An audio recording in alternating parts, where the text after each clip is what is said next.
Who's a comedian nobody will ever convince you is funny? Nick Cannon. Not only is he not funny, he's a garbage person. Edit, since people keep posting the same question over and over, from IMBD. Stand Up, Don't Shoot, 2017. F#, fuck Nick Cannon, 2013. Mr. Showbiz, 2011. Yes, he actually fancied himself a comedian and likely still does. I only saw part of the most recent one and there are clips all over, which are all awful. Why is he awful? Google it. He's a racist idiot and plenty of links and info have already been posted on the thread. User replies. Funnyish Nick Cannon story, was at a Knicks game and in between quarters or halftime he was filming some intro segment on the court that required crowd participation. Basically he did his lines and then threw a ball over his shoulder behind him and we all had to pretend like he actually casually got the shot in from half-court blind. The crowd booed him so mercilessly that he was visibly uncomfortable and embarrassed. Randomly saw the final version on TV another day and they 1000% replaced the audio. Carlos Mencia. User replies. Dude gave an interview and doubled down on his joke stealing shit. User replies. Yeah, he is ridiculous. I hate how big he got, like who the fuck pays to see this clown? User replies. It was really specifically desperation by Comedy Central to find any successor for Dave Chappelle's show. They were desperate to find any edgy comedian to follow up with, and they made a horrible decision. Carlos Mencia's show originally came on right after Chappelle's. Andy Dick. User replies. Andy Dick's greatest hit was when John Lovitz slammed Andy's face against a bar. User replies. Never mind if he's funny or not, he's by all accounts one piece of shit of a human. Phil Hartman's no longer here to verify this opinion, sadly. Lily Singh all the way. User replies. Watching someone who is thoroughly not a comedian do a monologue for a late-night show is downright painful, haha. That guy with all the puppets, I don't even know his name. User replies. He's been doing mostly the same bits for 30 years. 30 years. I remember seeing him doing stand-up during the MTV/VH1 stand-up shows era and his more recent stuff is basically the same. User replies. Jeff Dunham? If so, I totally agree. User replies. Good lord, I tried. Thought, well, the dude's gotta be popular for some reason. Gave it 10 minutes. Never again. User replies. I thought he was hilarious when I was 13. Ellen DeGeneres. User replies. That's so crazy to me. Back in the day her stand-up made me laugh until I cried. I actually went to the record store and bought her CDs, 'cause that's how things worked. She was fucking hilarious. I used to think Mitch Hedberg was funny. I still do, but I used to, too. User replies.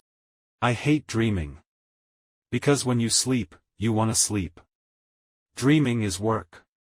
There I am in a comfortable bed, the next thing you know I have to build a go-kart with my ex-landlord. I want a dream of me watching myself sleep. User replies. Pepperidge Farm bread. That's fancy bread. You can tell it's fancy because it's wrapped twice. You open it, and it still isn't open. That's why I don't buy it. I don't need another step between me and toast. I used to love Norm Macdonald, but these last couple of years is just a bunch of older recycled stuff. It's like he's not even trying anymore.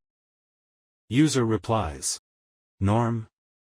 Norm would be proud of this comment. User replies. He's probably rolling in his grave, laughing. Rolling in grave laughing. User replies. Why is there always some huge search whenever there's a lost girl? They always wind up finding her in the exact same place, a shallow grave. They should just start there. User replies. This joke was written by a woman, just kidding, we don't hire women. User replies. It really works when you think of it as if it was read by Norm. Then add an appropriate amount of pause at the end, as he would often do on SNL while staring into the camera.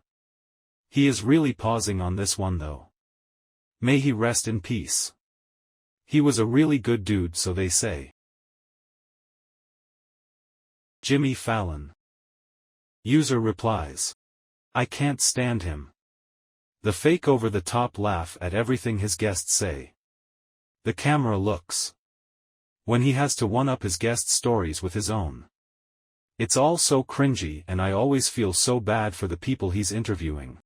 User replies. Oh my god, fuck that guy. Dude has no spine, no personality, constantly breaking character, and is constantly forcing laughter.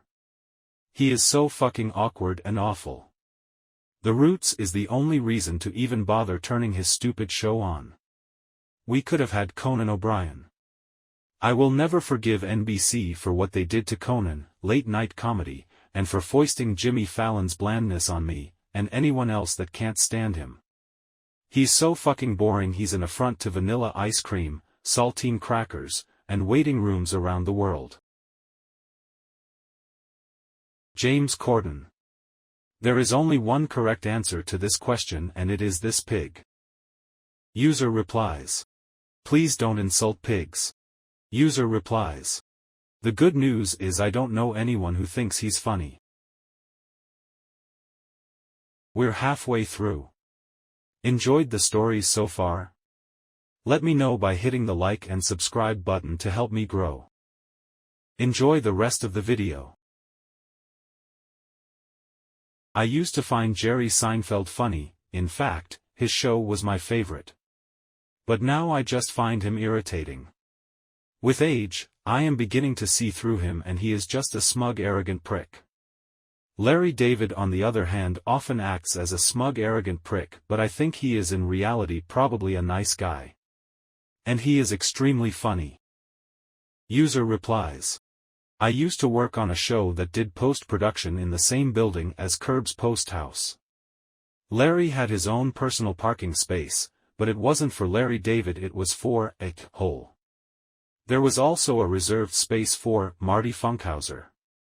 He definitely seems similar to how he was on the show, but without the arrogance, if that makes sense. I remember just how dejected and disgusted he looked one time coming out of the men's room when the paper towels had run out. He just had that classic Larry face while trying to half-heartedly air dry his hands by shaking them around. User replies. Jerry is an odd one for a number of reasons. Now that he's ridiculously rich, his format of comedy doesn't work. He's an excellent joke teller, but his act revolved around making fun of everyday life and mundane things everyone goes through. He's so rich now that he can't really relate to his audience. That's not the odd part though. The odd part is his idea that he should perform comedy like a musician performs songs. In Talking Funny, he was telling Gervais, Chris Rock, and CK that he thinks fans come to see him for his classic jokes and not new material. User replies. Saw Jerry do stand-up recently and I was very impressed with his set. I was constantly laughing. He did new material and responded well to the hecklers in the crowd. One yelled, "Where are your jeans?" because he was wearing a suit. He handled them so perfectly and segued right into another joke. You could tell he was having a great time. This was the second show of the evening and it began at 10 p.m. He didn't seem tired at all. In fact, when the show ended and he got a standing ovation, he invited the crowd to stay and ask him questions. He stood there and answered some mundane stuff and talked about the TV show as well. He legitimately seemed pleased that people were there to listen to his jokes and was enjoying himself. He obviously doesn't need the money, I just think he loves doing stand-up. Kevin Hart at this point. Guy is so damn annoying. User replies. The first time I saw him he was funny, the rest of his stuff just feels like the same material. He always plays himself in movies too. Once you've seen one of his stuff, you've seen it all. User replies. The acting part is frustrating. A number of actors are hired just to play themselves to the point nothing else they do. Some break out of it, others just stay because it means a constant paycheck. User replies. Looking at you, Dwayne. User replies. The only thing I ever wanted out of the Dwayne Johnson, Kevin Hart, pairing was a remake of Twins. I mean, they've remade worse things. Bill Maher. User replies. If smug were a person. User replies. Piers Morgan was on his podcast, so I hate listened. Bill was ranting about COVID precautions being dumb, and Piers Morgan said, well, I have long COVID. It's been horrible. Coming here today might mean I'll be too tired to leave home tomorrow, and Bill Maher just went, really, and moved on to something else. User replies. Imagine making Piers Morgan look like the reasonable person in the room. Joe Rogan. I have no idea how that dude got his start from comedy. His comedy is just awful. User replies. Listening to his podcast you wouldn't even know he was a comedian. User replies.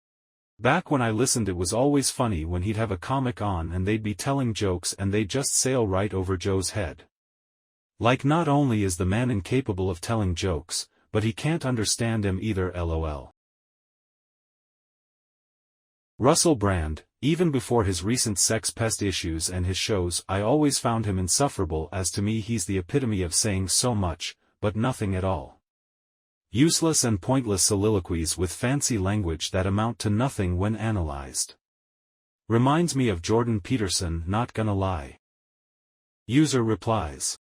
He clearly just read a bunch of Dickens novels and decided to talk like some 18th century Cockney geezer where they're quite verbose.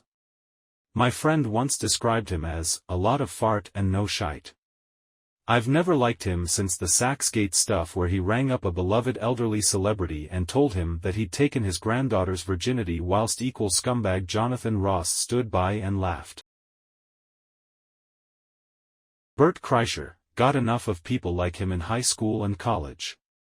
He just comes off as loud and annoying. User replies. Did I ever tell you why they call me the Machine? Yes Bert, a million fucking times now. Steve Harvey. User replies. Name a part of the body that gets hard when you're aroused. Penis, the contestant screams. The audience roars with cheers and laughter.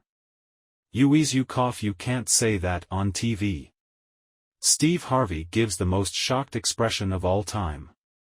I cannot believe you would come on my show and say something like that. The audience finally calms down after 3 solid minutes of applause. Son wheeze let me tell you, this is television and we have standards here. You can't just say, things like that here. I'm sorry Steve, that was just the first thing that came to mind. Alright, well. Do I have to say it? I've gotta say it. Survey says. Penis. The board flips to reveal that the answer, penis, is worth 8 billion points. The crowd immediately erupts into deafening cheers and applause. Steve Harvey makes the most shocked expression you've ever seen from anyone. That's it. Did you enjoy the video? Let me know in the comments. My ultimate goal is to reach 1,000 subscribers by the end of the year and upgrade the narrator voice. So make sure to subscribe. Thanks for watching.